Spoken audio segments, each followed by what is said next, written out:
네, 안녕하세요. 오늘 그 도시재생과 공동체 아카이브 강의를 맡은 이경래라고 합니다. 저는 지금 대학에서 한신대, 중앙대 여러 대학에서 기록학 그리고 역사학을 강의하고 있는 최근에는 주로 이제 기록학 연구 쪽에서 활동을 많이 하고 있습니다. 그래서 기록학 연구자라고 보시면 되고요. 특히 기록학이라는 게 사실은 분야가 상당히 넓은데 제가 주로 관심을 가지고 있는 거는 이제 공동체, 커뮤니티 기록에 관심이 많습니다.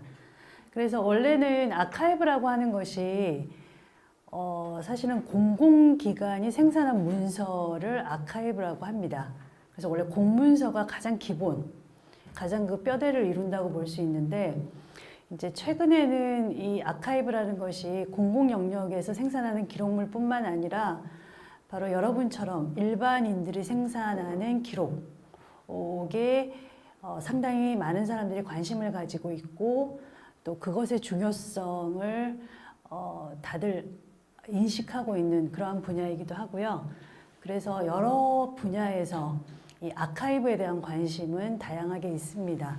해서 이제 제가 지난번에 여기 이제 성북에 처음 와서 이 정보도 부서관에서 발표했던 내용은 그때 당시는 아트 아카이브, 그러니까 작가들이 어떻게 아카이브를 활용해서 예술 활동을 하는, 그러니까 일종의 어떤 작품의 오브제로서 아카이브를 활용하는 사례를 발표를 했었고요.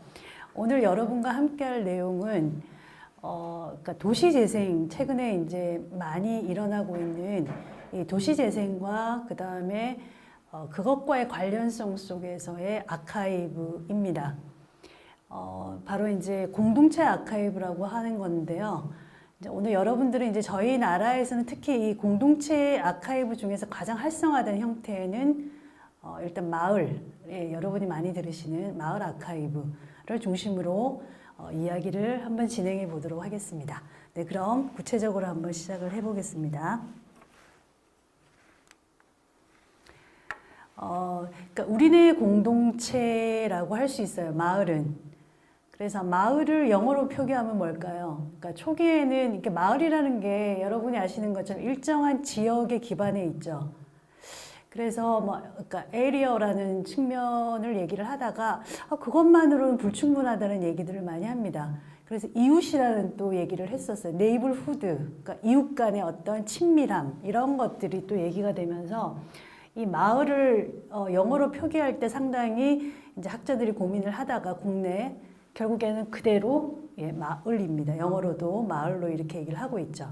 그래서 우리네 공동체 중에서는 가장 대표적이고 가장 보편화되어 있는 형태로 여러분들이 마을을 생각하시면 되는데 실제 공동체라는 거는 보다 범위가 넓습니다. 그러니까 공동체, 다양한 공동체 중에 하나를 마을로 생각하시면 되고요.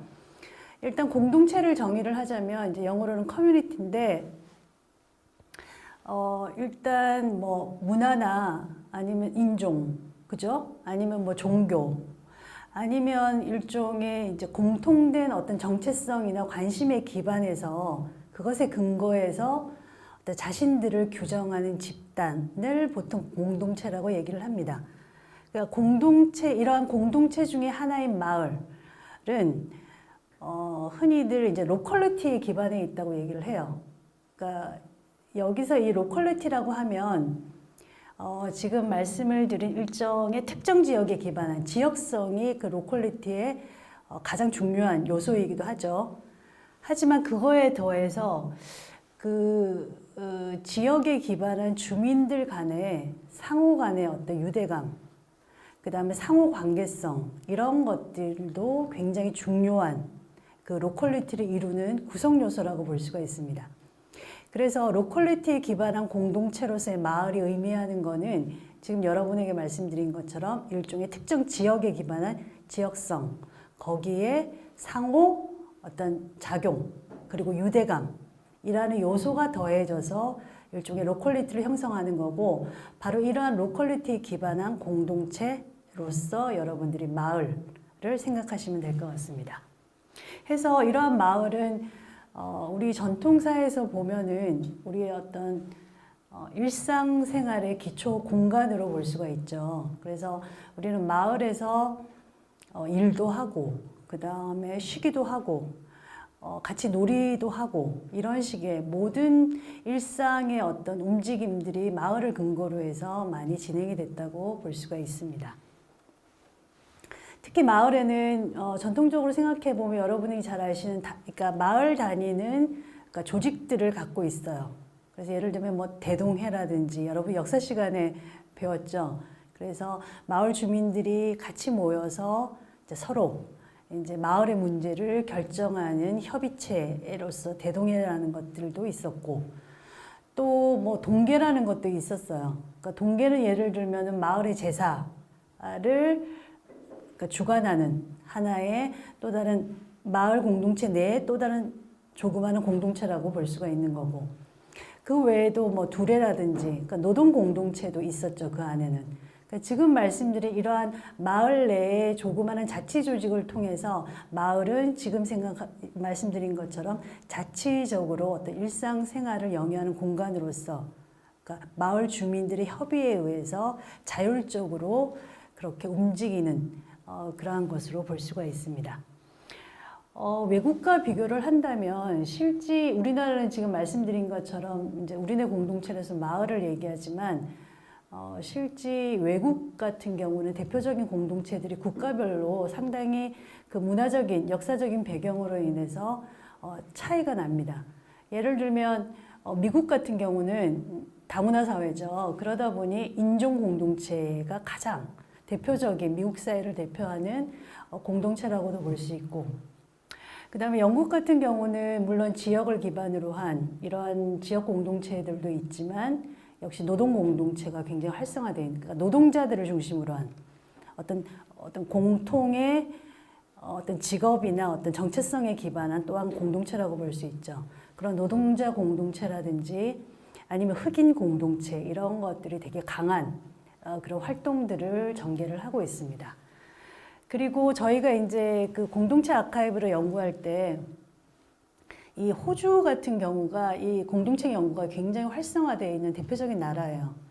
근데 거기서는 주로 이제 그 공동체 연구를 하는 대상이 주로 이제 원주민, 호주 원주민들이 있죠. 어브 오리지널이라고 하는 그런 원주민 공동체를 중심으로 한 공동체 연구들이 굉장히 활성화되어 있는 대표적인 나라라고 볼 수가 있습니다. 해서 공동체라는 거는 실제 그러한 어떤 각 국가의 어떤 문화적인 그런 역사적인 맥락 속에서 형성이 되고, 가장 우리네 공동체로서 가장 대표적인 거는 이제 마을에서 마을 공동체를 얘기할 수 있을 것 같습니다.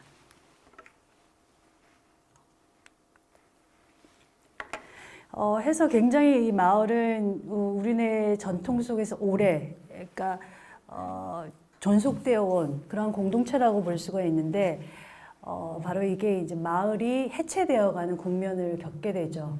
그래서 이제 제가 말씀드리는 일제 강점기를 거치면서 일제에서 토지조사 사업을 하게 됩니다.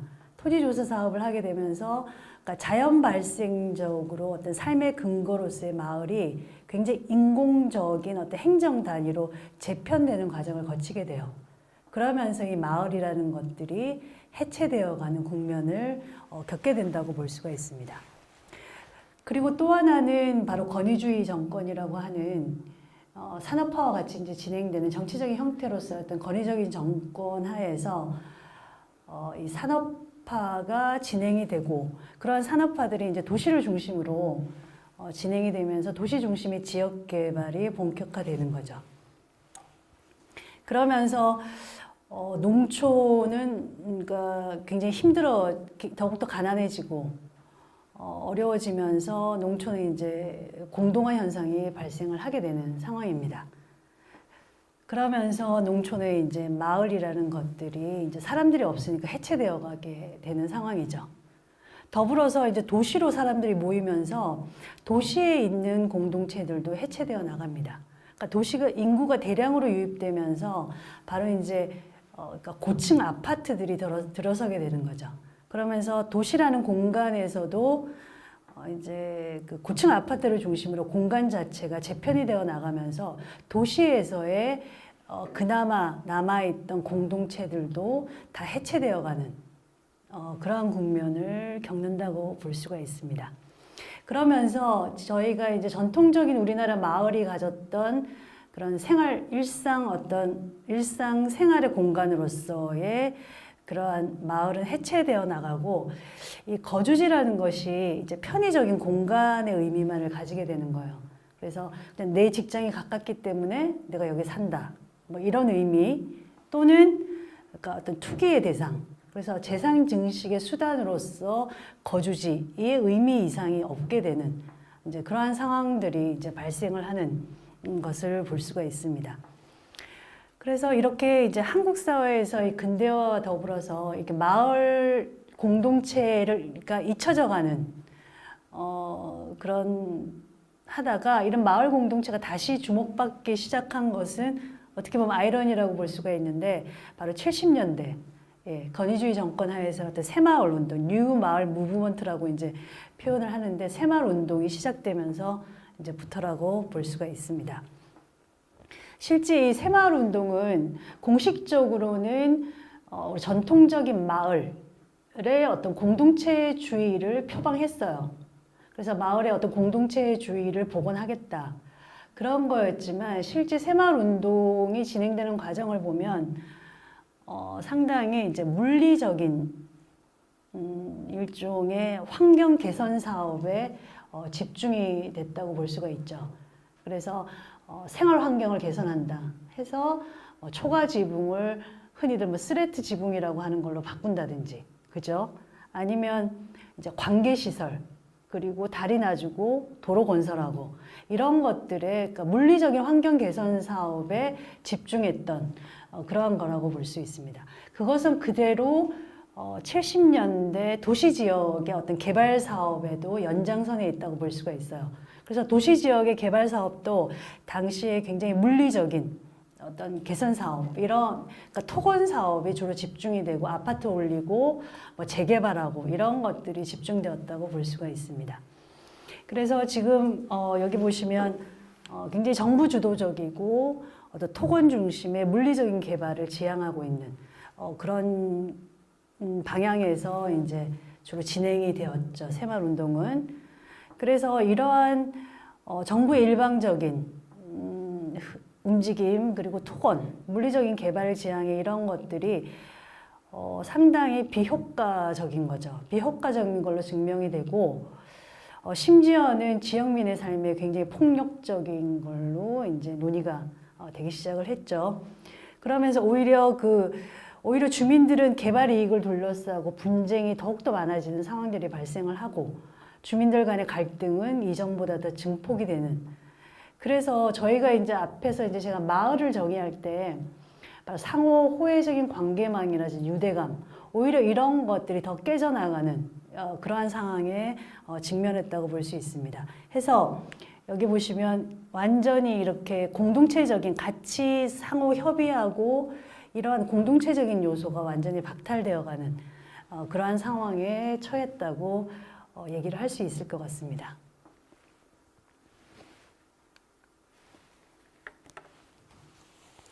근데 이제 이러한 그 도시 정책 패러다임에 있어서 일종의 변화가 나타나기 시작하는 거죠.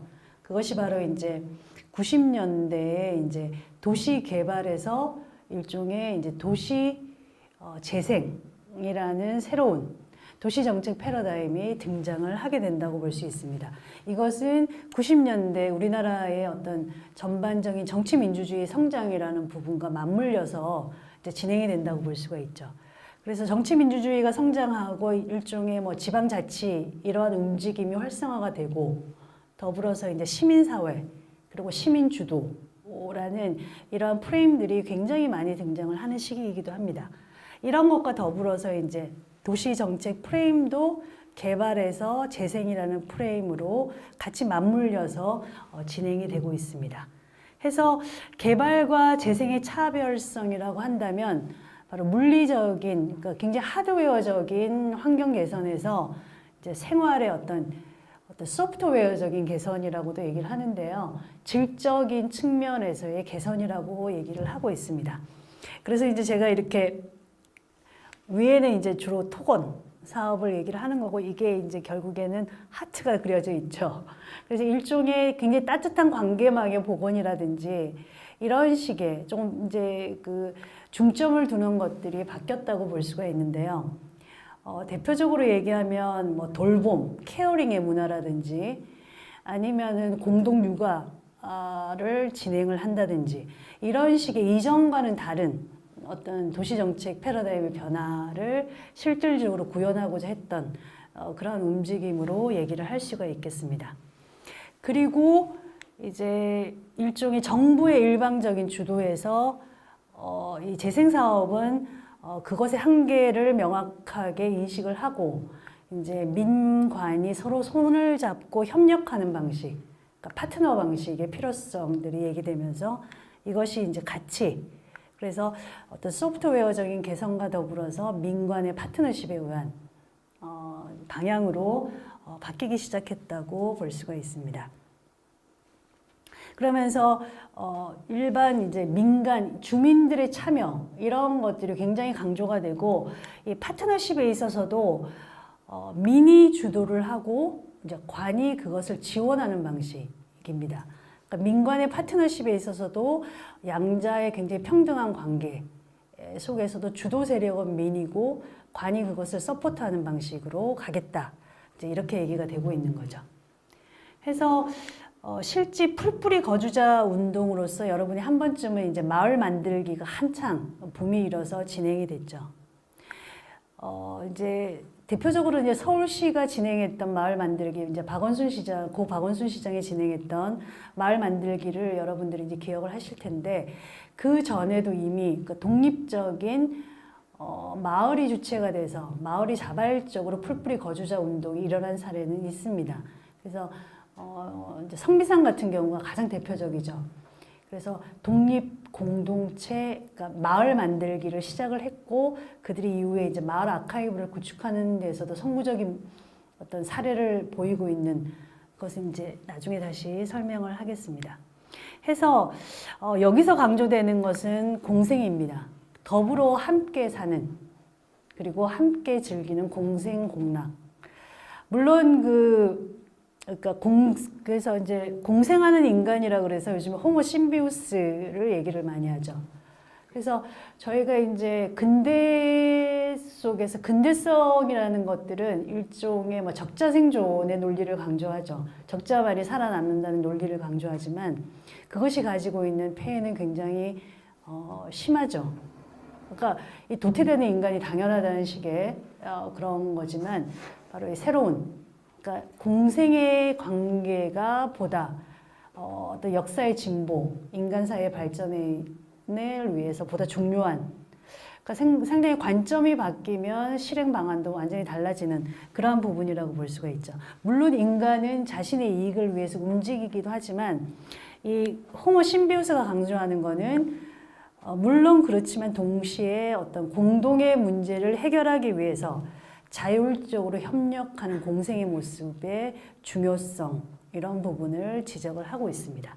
그래서 이 마을 만들기라는 도시재생, 새로운 이 도시정책 프레임의 등장은 바로 공생하는 인간, 호모 심비우스를 기반으로 해서 더불어 함께 사는 공락의 삶을 중요하게 모토로 여기는 그러한 정책이라고도 볼 수가 있을 것 같습니다.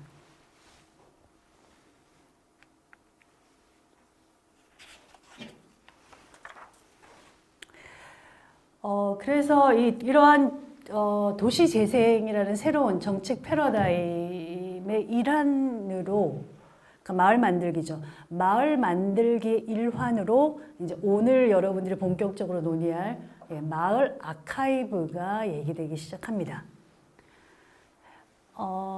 일종의 자생적인, 저는 우리나라의 마을 아카이브도 어떤 컬렉션을 구축하자, 아카이브를 모으자, 수집하자, 이렇게 해서 시작됐다기보다는 일종의 공생의 삶이라는 부분, 그 다음에 어떤 마을의 자치성, 일종의 풀뿌리 거주자 운동을 하다 보면 그 과정에서 자연스럽게 일종의 내재적인 필요성의 산물로서 마을 아카이브를 수집하고 구축하게 되었다고 저는 생각을 합니다.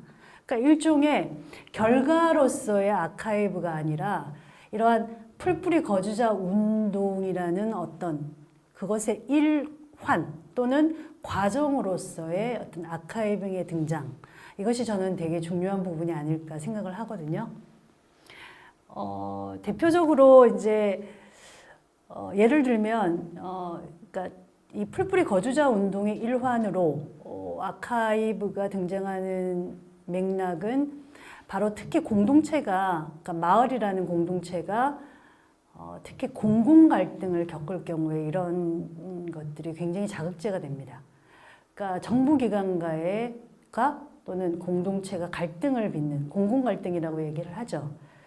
그래서 저희가 잘 아는 밀양 송전탑 건립과 관련해서 밀양 주민들과 어떤 공공기관이 갈등을 한전과의 갈등, 이런 국면을 겪을 때 그 공동체들이 대응함 속에서 그들이 스스로 자신들의 어떤 활동들을 모으고 그 정체성을 확립하기 위한 기제로서 기록들을 수집을 하기 시작한다는 거죠.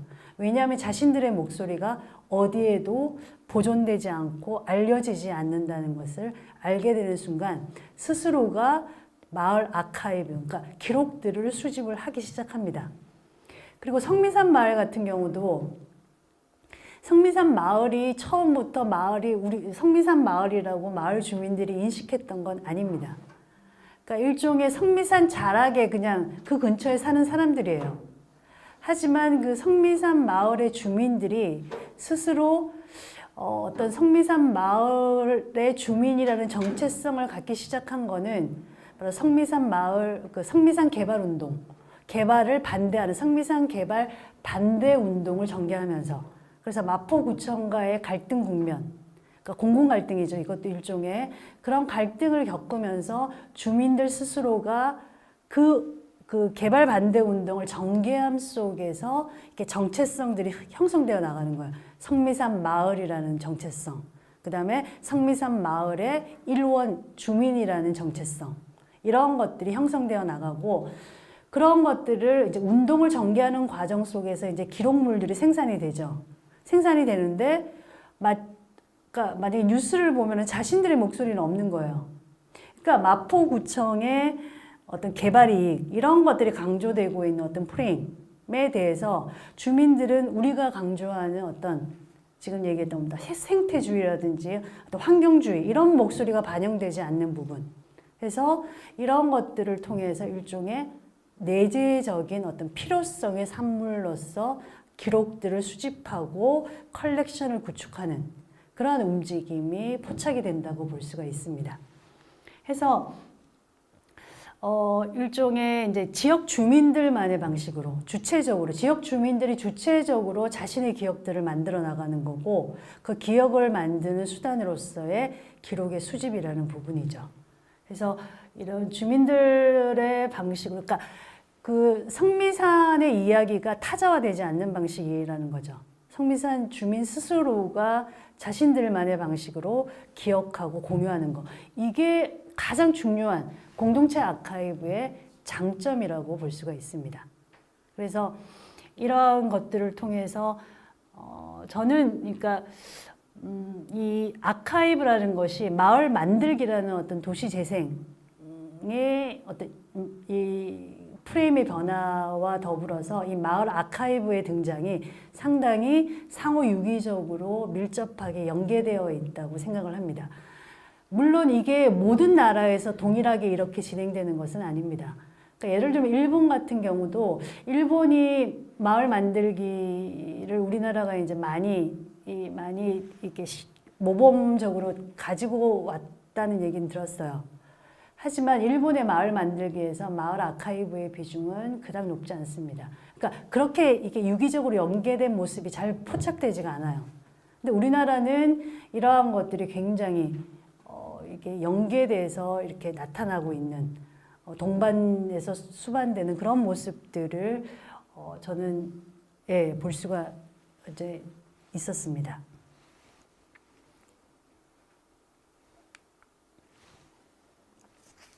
그래서 여러분에게 이제 지금 말씀드린 것처럼 모든 국가에서 일종의 도시 재생의 일환, 풀뿌리 거주자 운동의 어떤 일환으로서의 마을 아카이브 모습, 공동체 아카이브가 등장하진 않았어요.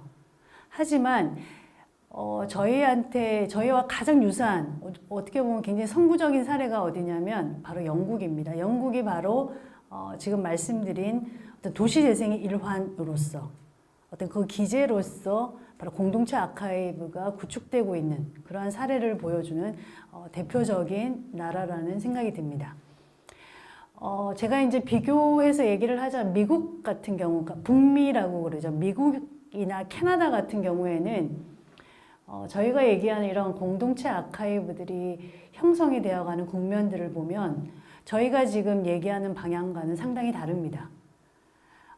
주로 이제 그 공동체 아카이브들의 구축 주체들이 누구냐면 지역의 문화기관들이 주축이 돼서 일종의 지역을 기록화하는 지역 다큐멘테이션의 일환으로 공동체 아카이브들을 수집하고 만들어 나가요. 그런 것들이 굉장히 많습니다. 그래서 일종의 문화기관이라고 한다면 뭐 대학이라든지 아니면 대학 도서관 등에서 일종의 이제 주류 아카이브가 갖고 있는 한계점을 인식을 하고 지역에 있는 기록화를 통해서 일종의 그 빈 공간, 갭을 메우기 위해서 기록들을 수집을 하는 방식. 해서 그들의 목적은 일종의 지역 기록화라는 목적 하에서 기록을 수집하는 방식입니다. 그래서 저희가 지금 논의하는 일종의 풀뿌리 거주자 운동으로서의 기록의 수집이라는 측면과는 굉장히 좀 다른 모습이에요. 그래서 근데 이제 저희가 지금 초점을 두고 얘기하는 부분과 관련해서 가장 비슷하게 이제 얘기될 수 있는 나라가 바로 영국입니다. 이제 개괄적으로 한번 얘기를 해본다면, 그러니까 영국 정부 같은 경우는 이 공동체와 이렇게 동등한 어떤 파트너십을 전제로 해서 이 도시재생 프로젝트를 진행을 합니다. 그리고 그 도시재생 프로젝트를 진행하는 와중에서 그 공동체들이 어떤 내재적인 어떤 욕구로 인해서 공동체 아카이브들을 구축하는 움직임들이 포착이 되고 있습니다. 해서 공동체의 어떤 내부적인 어떤 아카이브를 만들겠다, 그러니까 공동체 아카이브를 만들어야 되겠다는 어떤 필요성, 그거와 영국 정부가 그것을 정책적이고 재정적으로 공동체 지원 프로그램을 통해서 이런 것들을 지원하면서 이 양자가 잘 맞물리는 거예요.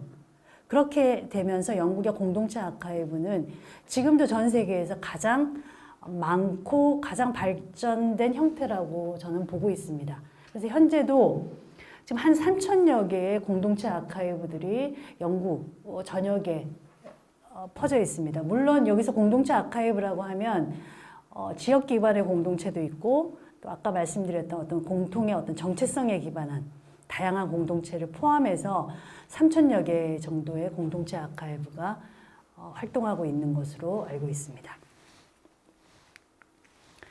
해서 공동체 아카이브의 어떤 역사적인 발전의 역사를 살펴보면 지금 제가 말씀드렸던 그런 부분이 보다 명확해질 것 같긴 한데요.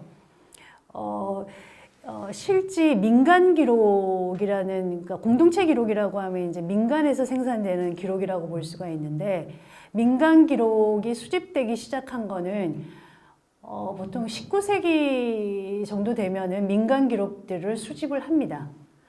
그러니까 예를 들면 지역의 뭐 법정 기록이라든지, 근데 이제 법정 기록 같은 경우는 이제 공문서관, 이제 공공 아카이브에서 수집을 하고, 지역 기반의 어떤 역사 기록물은 주로 이제 문화기관이라고 하는 데서 수집을 했었어요. 영국도 마찬가지로. 그래서 뭐 도서관, 아니면 박물관, 이런 데서 지역의 민간 기록물을 수집을 했었죠. 하지만 제가 여기서 공동체 아카이브의 형성기를 60년대, 그러니까 1960년대를 잡은 이유는 여기서 얘기하는 공동체 아카이브는 뭐냐면, 공동체 스스로가 기록들을 수집하기 시작한 그 시작점을 얘기를 하는 겁니다. 그래서 이러한 공동체가 주체가 돼서 스스로 어떤 내재적인 내부적인 어떤 욕구에 의해서 기록을 수집하는 것이 보여지는 것은 바로 20세기 중반의 모습이라고 저는 생각을 합니다. 그래서 크게는 형성기, 그 다음에 이것이 확대되어가는 7, 80년대의 확대기, 그리고 마지막으로 이제 발전기까지 얘기를 할 수 있을 것 같습니다.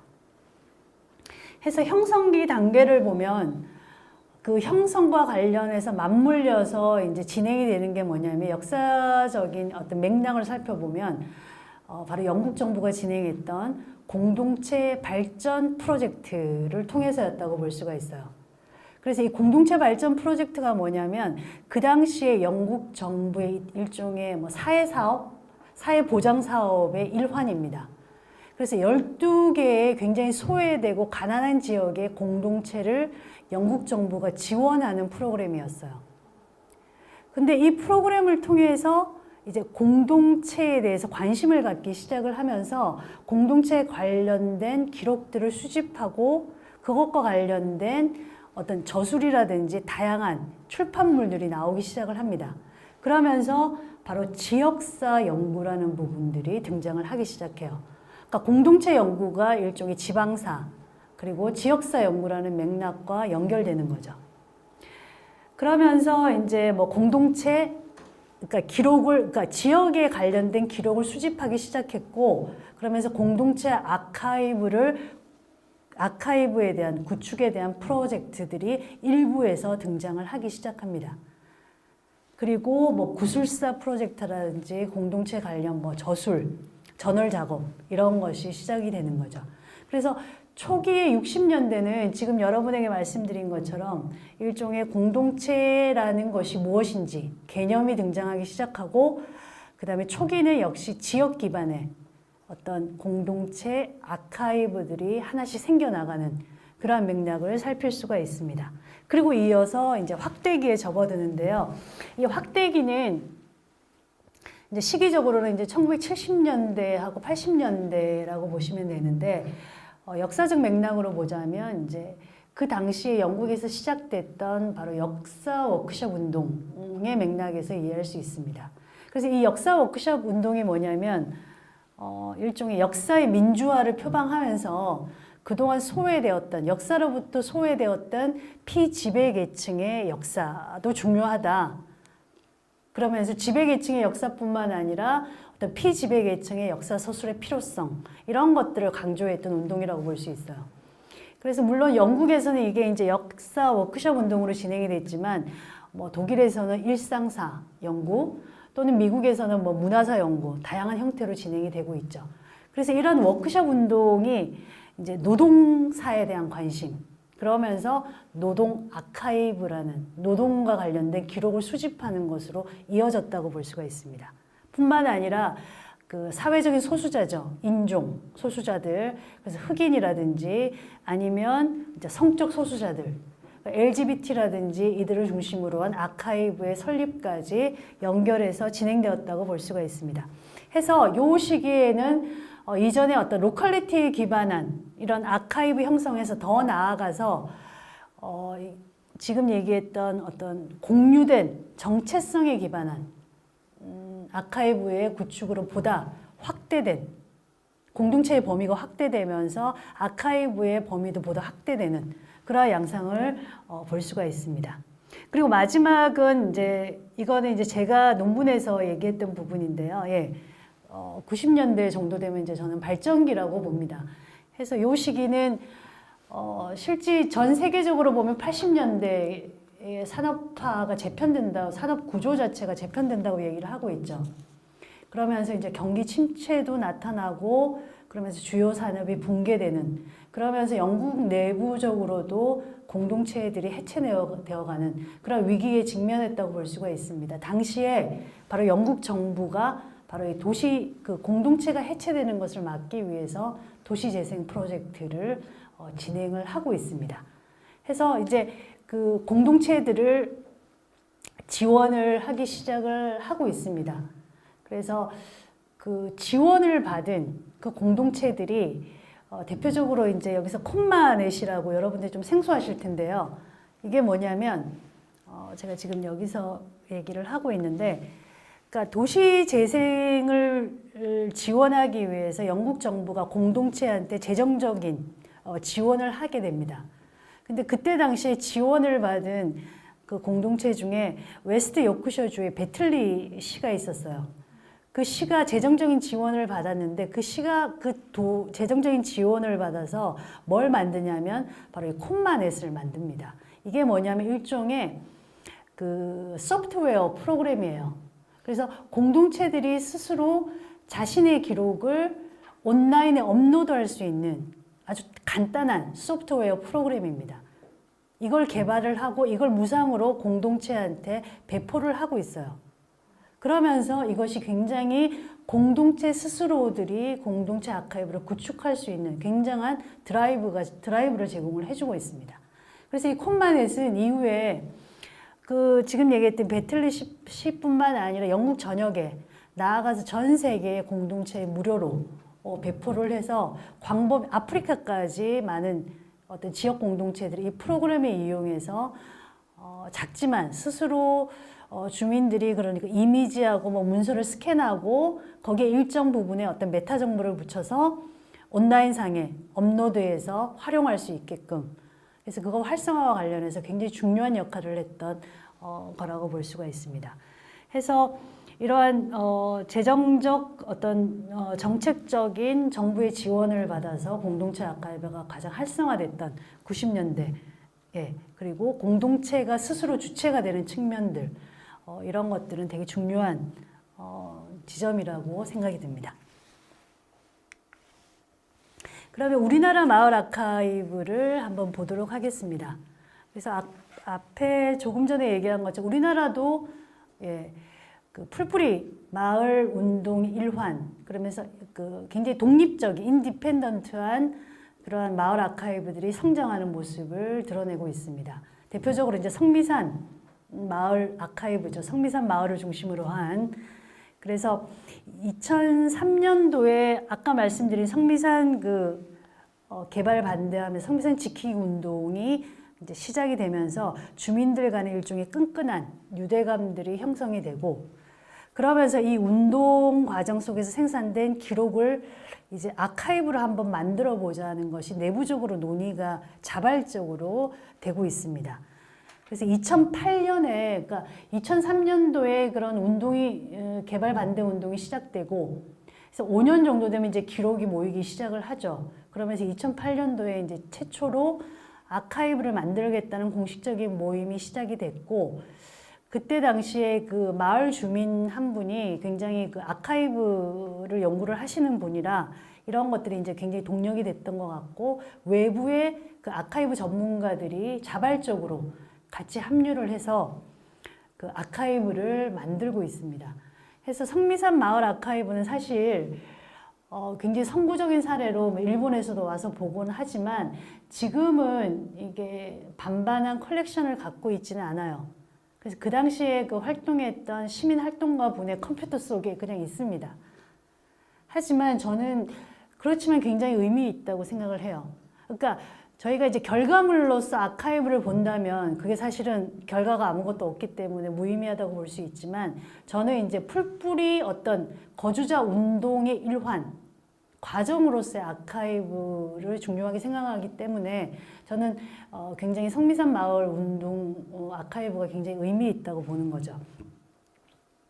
그래서 최초로 2010년에 그 성미산 마을은 뭘 하냐면 성미산 마을 아카이브 내부 규정까지도 만들고 있습니다. 이런 식으로 내부 규정도 만들어서 그 규정에 맞게 어떤 참여 아카이브라든지 굉장히 민주적인 방식의 이런 것들을 기획을 하고 있는 그런 모습을 보이고 있고, 또 하나는 이제 저희가 풀무 컬렉션을 얘기를 합니다.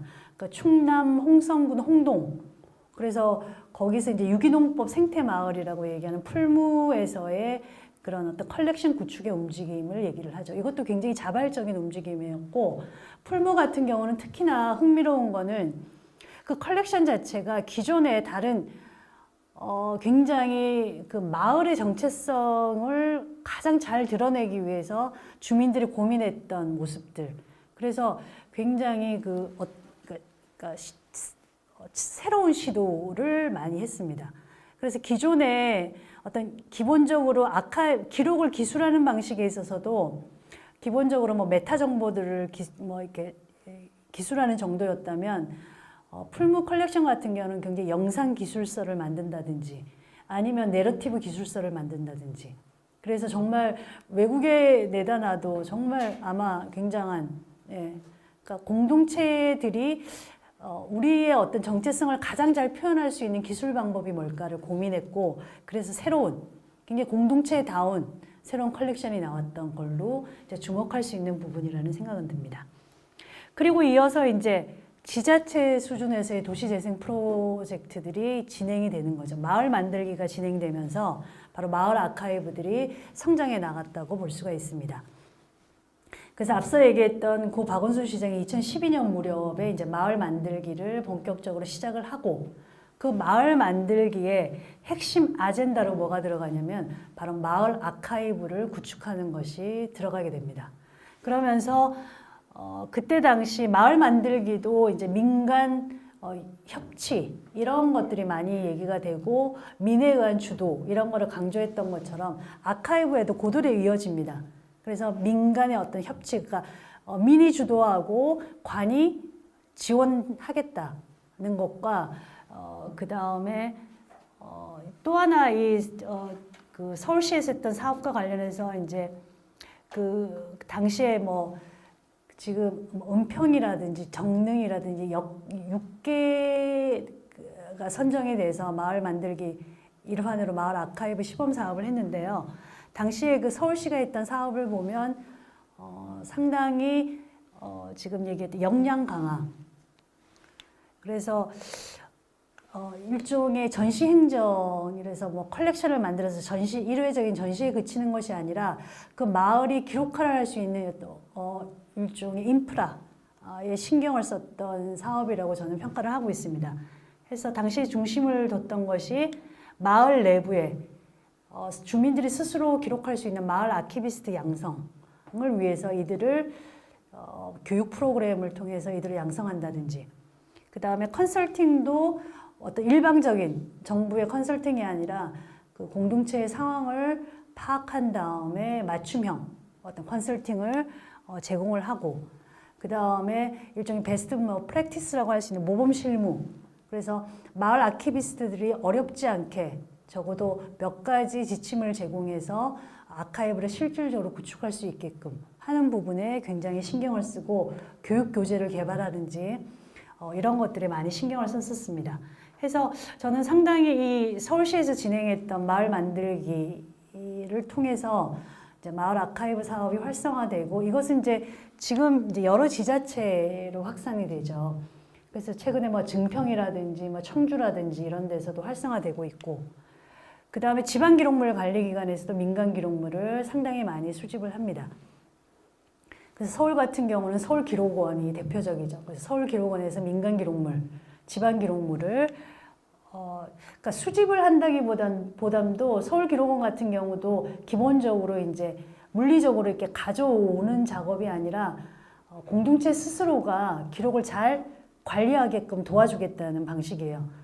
그래서 서울기록원이 표방하는 것도 일종의 뭐 기록 생태계를 조성하는 데 이제 신경을 쓰겠다고 얘기하고 있는 거고. 그 다음에 지역의 문화기관에서도 이제 주로 이제 마을 기록, 공동체 기록을 많이 수집을 하고 있죠. 그래서 뭐 서울 역사박물관이 그런 작업도 많이 하고 있고 해서 이것이 이제 굉장히 활성화되고 여러 군데에서 공동체 아카이브가 많이 생겨나고 있는 그러한 흐름으로 볼 수 있을 것 같습니다.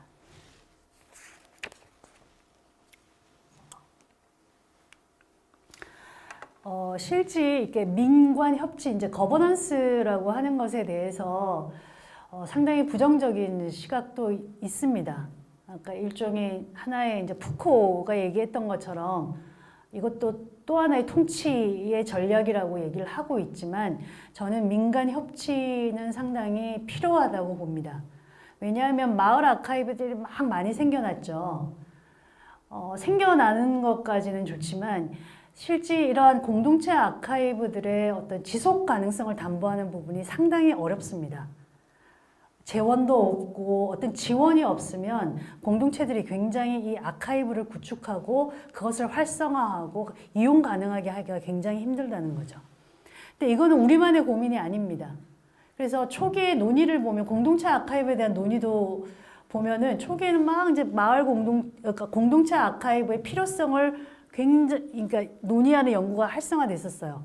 그러면서 이제 마을 아카이브를 이렇게 만들어야 된다는 논의가 이제 세계적으로 이제 논문들이 많이 나오다가 세계적으로 이제 활성화가 된 거예요. 근데 그 다음 문제가 뭐냐면 바로 이 구축된 마을 아카이브의 어떤 지속 가능성을 담보하는 부분과 관련해서는 굉장히 힘든 상황인 거예요. 우리나라뿐만 아니라 전 세계적으로. 그래서 그런 부분과 관련해서 기록학을 공부하고 있는 이제 학자들이 많은 대안을 내놓죠. 물론 이렇게 비판적인 시각이 있지만 대부분의 논의는 뭐냐, 민간 협치는 필요하다고 보는 측면입니다. 그것이 일종의 지속 가능성을 담보하는 데 있어서 중요한 부분을, 중요한 기능을 할 수 있다고. 예. 그래서 이 지속 가능, 그래서 이 거버넌스 모델, 민간 협치 모델에서는 공동체의 자율성을 담보하면서 일종의 그 지원을 통해서 지속성을 확보하는 이 양자를 두 마리 토끼를 잡아야 되는 그러한 측면이 있다고 봅니다. 그래서 저는 지금 중층적인 민간 협치 구조가 필요하다고 저는 생각을 해요. 그래서 이거를 주로 사례로 따온 거는 저는 영국이 가장 여기에 모범에 가깝다는 생각이 듭니다. 그래서 영국 같은 경우는 일종의 이제 제가 지금 여기서 보면 이게 3단계로 얘기한 이게 국가적인 수준에서의 어떤 지원, 공동체와의 어떤 협치, 공동체를 지원하는 거고 이거는 이제 바로 지방정부 차원이라고 보시면 되고요. 그다음에 가장 마지막 레벨에서는 일종의 주류 문화기관, 그러니까 지역의 도서관이나 박물관들이 있죠. 그 주류 문화기관하고 공동체 아카이브의 파트너십. 그래서 저는 이게 굉장히 중층적인 파트너십이 가능해야만 공동체 아카이브들이 안정적으로 지속 가능성을 담보할 수 있다고 생각을 하고 있습니다. 그래서 지금 번국가 차원의 지원 프로그램이라고 한다면 우리나라로 치면 이제 국가기록원이 되겠죠. 국가기록원 차원에서 정부 기록만을 다룰 것이 아니라 민간 기록을 어떻게 그들이 잘 수집하고 관리할 수 있도록 지원할 것인가 이런 부분에 대한 고민 그리고 어떤 지원책을 내놓는 부분의 필요성이고 지방정부 차원에서는 일종의 이제 공동체 아카이브 네트워크라고 했는데요. 이게 이제 아까 사례로 든다면 영국 같은 경우는 주 단위에서 주 내부에 존재하는 다양한 공동체들이 있는데 그들을 디지털 네트워킹을 통해서 일종의 서비스를 하는 방식입니다. 그리고 대신 지원을 해주는 방식이죠. 그래서 우리나라로 치면 이게 이제 서울시, 만약 서울이면은 서울기록원이 요 수준의 작업들을 해주면 좋을 것 같다는 생각이 듭니다. 그러니까 서울 지역에 있는 공동체들을 어떤 디지털 네트워킹을 통해서 많은 사람들이 활용하고 이용할 수 있게끔 서비스를 제공하는 거. 그리고 대신에 서울기록원이 어떤 공동체 아카이브들을 지원을 해주고 다양한 방식으로 그런 것들 얘기할 수 있을 것 같습니다. 그리고 저는 어떻게 보면 이게 제일 중요한 협치 구조에서 가장 필요한 단위라고 생각을 하는데요. 이게 그 세부 전략이 작동하는 가장 실무적인 영역이라고 생각을 합니다. 그래서 지역의 어떤 도서관, 박물관 이런 데서 일종의 보관이라든지 아니면 수집, 컨설팅 등에서 서로 협업을 하면서 상호 윈윈하는 관계라는 거죠. 그래서 예를 들면 공동체 같은 경우는 기록물을 보관할 공간이 없습니다. 그럴 때는 이러한 문화기관에서 보관의 어떤 공간들을 제공을 해주고 대신에 공동체는 가지고 있는 기록물들이 어떤 공공을 통해서 서비스 될 수 있게 제공을 해준다든지 이런 식으로 해서 상호 어떤 도움을 주고 얻을 수 있는 이런 관계가 필요하다고 봅니다. 그래서 반드시 이러한 관계들은 위계적인 관계망이 아니라 동등한 파트너십에 의해서 따로 가지만 독립적으로 가지만 필요할 경우 같이 손잡고 가는 따로 또 같이 이런 것들이 필요하지 않을까 생각을 합니다. 실제 이제 마을 전통적으로 아키비스트라고 하면 어떤 역할을 하냐면 지금 여기서 이제 이게 어떤 모습인가요, 여러분? 예, 키퍼의 모습입니다. 이전에 아키비스트가 하는 역할은 일단 기록이 이간돼서 오면 이간돼 온 기록을 물리적으로 잘 안전하게 보관하는 키퍼의 역할이 가장 중요했었습니다. 하지만 이 키퍼의 역할은 더 이상 이 역할만으로 아키비스트 역할이 감당이 안 됐어요. 왜냐하면 이제 기록물이 너무나 많이 생산이 되기 시작하는 거죠. 대량 생산되기 시작합니다. 특히 이제 미국 같은 경우를 예를 든다면 미국이 이제 2차 세계대전을 끝내고 나면 이제 전 세계 경찰로 우뚝 서게 되죠. 그러면 전 세계 기록물이 다 미국으로 들어오고 미국의 관료 조직이 어마어마하게 비대해집니다. 그러면서 생산되는 기록물의 양이 너무 많은 거예요. 그래서 모든 기록물을 다 킵하는 것 자체가 불가능하게 된 상황이에요. 그러면서 아키비스트들이 어떤 역할이 되게 되냐면 그 중에서 이제 평가 선별을 해야 되는 상황들이 발생을 한다는 거죠. 그래서 실제 여러분 100개의 기록물이 생산이 되면 그 중에서 연구 보존을 하는 국가기록원으로 가는 기록은 1개에서 5개, 많아야 5개입니다. 그러니까 100개 중에서 5개의 기록만을 평가 선별하는 것이 무엇보다도 중요한 아키비스트의 역할이 됐다고 볼 수가 있어요. 그래서 이전에 키퍼의 역할과 이제 어프레이저에서 평가자로서의 역할, 이게 가장 전통적인 어떻게 보면 아키비스트의 역할이라고 볼 수가 있습니다. 그러면 마을 아키비스트의 역할과 관련해서 이제 저희가 공동체 아카이브를 얘기하니까 얘기를 한번 해보겠습니다. 그러니까 보관자주의는 아까 이제 말씀드린 것처럼 주로 이제 물리적으로 안전하게 보존하는 거, 그 다음에 더 나아가서 이제 평가하는 정도가 이제 보관자주의에서 아키비스트 역할을 얘기한다면 새롭게 얘기되는 것이 바로 이 스튜어트십에 기반한 아키비스트의 역할입니다. 이게 특히나 공동체 아카이브와 관련해서 중요한 부분이라고 얘기를 하고 있습니다. 이 스튜어드십은 영어로 그대로 이제 보통 스튜어드십이라고 얘기를 하는데 이게 스튜어드십이 뭐냐면 집사주의라고 얘기를 해요.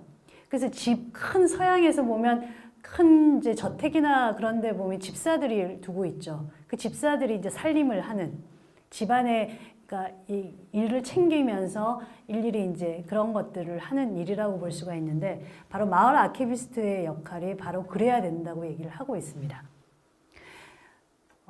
지금 제가 여기 보면 이게 결국에는 이게 마을 아키비스트라고 볼 수가 있고요. 여기 이제 기록을 생산하는 마을 주민입니다. 그리고 이쪽에 있는 사람이 이제 이용자라고 볼 수가 있어요. 마을 기록을 이용하는 이용자. 그러니까 생산자와 이용자, 그러니까 마을 공동체와의 소통, 그리고 그들과의 공감, 그리고 바로 함께 일하는 협업을 잘하는 역할이 이제는 중요하다고 볼 수가 있습니다. 그래서 마을 주민들이 어떤 기록을 남기고 싶어 하는지, 어떤 기록을 생산하고 싶어 하는지, 또는 마을 주민들과의 얘기 속에 적어도 이러한 기록들은 생산되어서 보존해야 되겠다는 것을 파악하는 것, 그게 오히려 중요하다는 거죠. 그러니까 어떻게 보면 훨씬 더 어려울 수 있습니다. 이전에는 그냥 물리적으로 넘어오면 그냥 잘 보관하는 정도, 그리고 일종의 그 평가의 어떤 지표들, 크리테리아를 가지고 선별하는 굉장히 수동적인 역할이었다면 지금 요구되는 역할은 어때요, 여러분? 굉장히 능동적이고 적극적인 역할이고 정확하게 매뉴얼이 나와 있지 않습니다. 그 상황에 맞게 여러분들이 판단해야 되는 모습이라고 볼 수가 있죠. 그래서 이것과 관련해서 이제 실천적 아키비스트라고도 얘기합니다. 액티비스트 아키비스트라고 그래서 굉장히 능동적인 모습을 가진다고도 얘기하고 때로는 이제 활동가적인 모습을 갖고 있다고 얘기를 하는데요. 그러니까 마을의 어떤 현안에 대해서 때로는 갈등을 겪을 때 목소리를 낼 수 있는. 예, 그래서 제가 지금 여기서 이제 이런 식으로 한번 표현을 해봤습니다. 해서 때로는 마을의 목소리를 대변할 수 있는 역할도 필요하다고 보는 거죠. 그리고 이거는 이제 제가 주로 피해자들 있죠. 피해 당사자들의 어떤 공동체 기록을 얘기할 때 인권 유린을 당한 그런 공동체들의 기록을 할 때 마을 아키비스트들이 이 목격자의 윤리를 가져야 될 때가 있습니다. 그러니까 인권 유린을 최초로 기록을 통해서 목격하게 되는 상황들. 그래서는 이제 제가 강의를 할 때 목격자의 윤리를 강조를 하고 있습니다. 뭐냐면 일종의 그 인권 유린의 기록을 봤을 때 그것을 이제 적어도 여기서 스튜어드십에 기반한 아키비스트라면 그거를 사회적 기억과 성찰로 이끌 필요성 이런 것들을 얘기를 하는 거죠. 그래서 지금 여기서도 이제 얘기를 하고 있는데 기록 생태계를 조성하는 것에서의 중요한 역할. 그래서 전통적인 방식의 아키비스트의 역할은 바로 공공기록을 중심으로 한 역할이라고 볼 수가 있고요. 그래서 스튜어드십에 기반한 보다 실천적이고 능동적인 아키비스트의 역할이 공동체 아카이브에는 필요하다고 얘기할 수 있을 것 같습니다. 지속 가능성을 담보하는 문제는 이제 아까 좀 전에 말씀을 드렸는데요.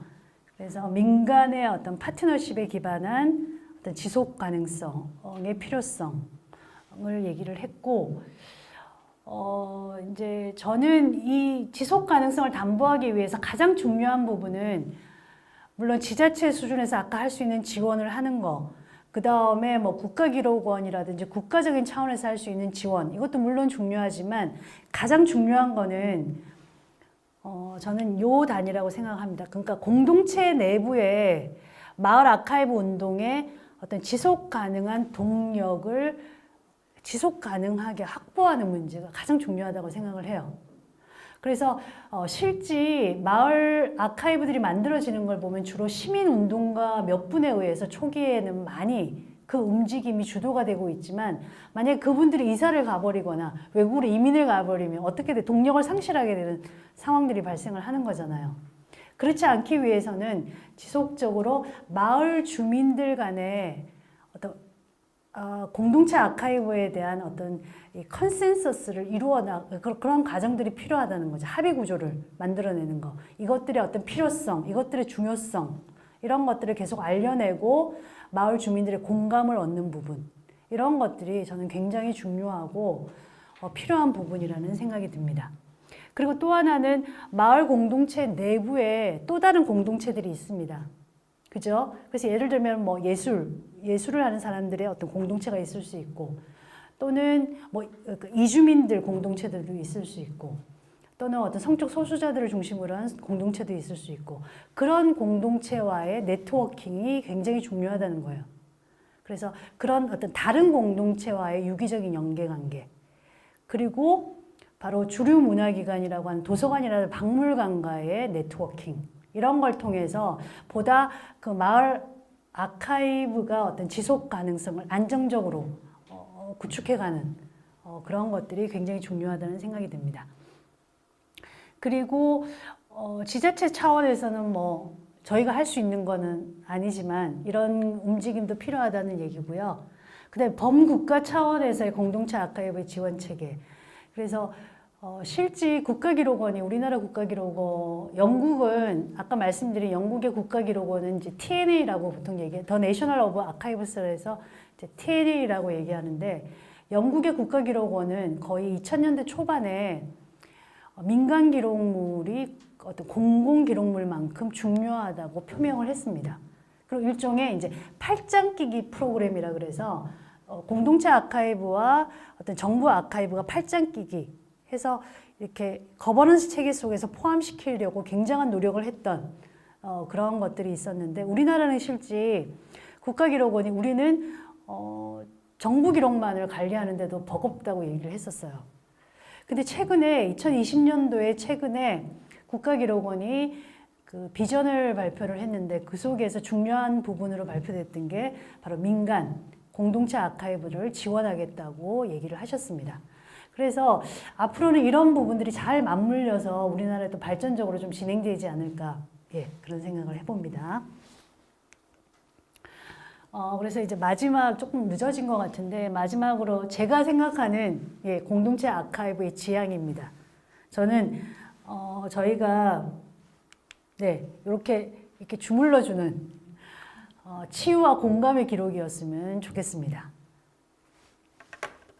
그래서 서로 공감하고 그러니까 돌봐주는 그런 기록이었으면 하는 바람입니다. 왜냐하면 저희가 공공기록만큼 사실이 중요하고 그럴 필요가 저는 없다고 생각해요. 저는 공동체 기록은 공동체 기록다운 공동체 기록이었으면 좋겠다는 생각입니다. 해서 일종의 지역에서 어떤 소외된 어떤 타자들을 포용하는 아카이브, 그들의 목소리가 없는 사람한테 목소리를 줄 수 있고 그들의 기록도 수집해서 그들이 어떤 사회적인 기억으로 대변되고 사회적 성찰을 이끌 수 있는 그런 기억으로 쓰일 수 있게 그런 기록도 수집을 하고, 그 다음에 공동체 내부에 어떤 객관적이고 역사적으로 중요한 기록만 수집할 게 아니라 공동체 기록이라면 어떤 다양한 마을 속에 있는 사랑이라든지 우정이라든지 또 슬픔 또는 분노 또는 애도 이런 것들을 담을 수 있는 기록, 저는 앞으로의 지향이어야 되지 않을까 생각을 합니다. 그럼으로써 공공기록에서 획득하기 힘든 그러한 사회적 공감의 정서를 기록하는 그런 공동체 아카이브였으면 좋겠다는 생각입니다. 그래서 이게 이제 영어 표현이긴 한데 메럴 투 마인드가 요즘에 한마디로 얘기하면 대세입니다. 그러니까 메럴이라는 것은 굉장히 중요한 사실을 기록하는 것이 이전에 중요했다면 지금은 마음을 담자는 거죠. 그리고 앞에서 이제 제가 계속 강조했던 것처럼 결과로서의 결과물, 컬렉션 구축이 중요한 게 아니라 그것이 일종의 매개가 된다는 거예요. 그래서 사람들이 우리 마을에는 어떤 기록을 수집하면 좋을까? 마을에 대해서 서로 얘기하고 서로 공감하고 서로 호혜적인 관계망을 맺을 수 있는 하나의 기재로서의 아카이브가 너무 좋은 기재라고 저는 생각을 해서 여러분들이 이 아카이빙도 어떤 과정으로서 어떤 아카이빙에 주목을 했으면 좋겠고, 그리고 살아있는 아카이브라는 얘기도 많이 합니다. 리빙 아카이브입니다. 그러니까 아카이브들이 과거의 모습 속에서 정체되어 하나의 정태된 형태가 아니라 지속적으로 동시대로 소환하면서 과거의 기록인 경우 동시대로 소환하면서 동시대 속에서 또 다른 맥락이 더해지고 그러면서 다양한 어떤 자료로 활용될 수 있는, 그래서 리빙 아카이브 모델까지 이게 이제 제가 전반적으로 여러분에게 말씀드리고 싶고 같이 공유하고 싶었던 내용입니다. 여기까지 하겠습니다.